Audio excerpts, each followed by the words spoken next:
अभय मगहिया भाई बहन के भुलेटन काका के राम राम आथिन मगहिया खबर में सुनथिन देश दुनिया के खबर।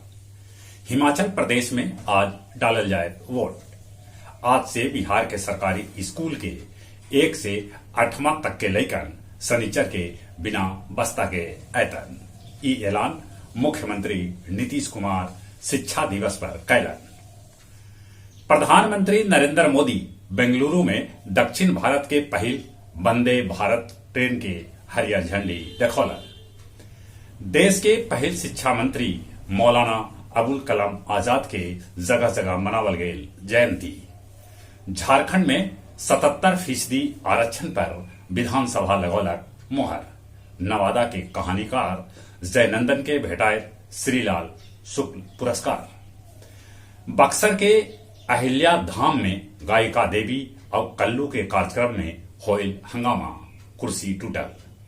राजीव गांधी हत्याकांड के दोषी सभे 6 के रिहाई के आदेश सुप्रीम कोर्ट देलक।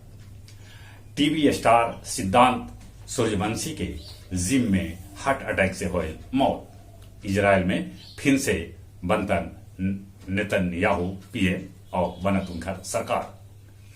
रूस के सैनिक छोड़लन खेरसोन। रूसी राष्ट्रपति बैकफुट पर। एलन मास्क कहलन कि दिवालिया होवे वाला है ट्विटर।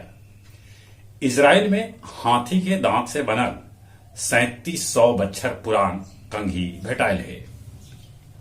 परैया के आजमतगंज में वार्ड सदस्य पुनिया देवी के घर में घुस के गोली मार दिल गये।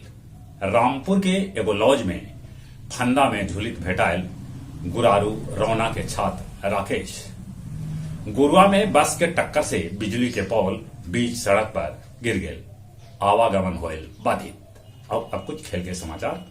न्यूजीलैंड दौरा ले द्रविड़ के जगह लक्ष्मण होतन ऊंच। आईपीएल के साथे भारतीय क्रिकेटर के विदेशी लीग भी अब खेले पड़त। एशियाई मुक्केबाजी में लवनीना बोगेहने अल्फिया और परवीन जीतलन स्वर्ण। कबड्डी विश्व कप 2025 के मेजबानी करत ब्रिटेन के वेस्ट मिडलैंड। चली एक बार फिर से अपने सभे के भुलेटन काका के राम राम।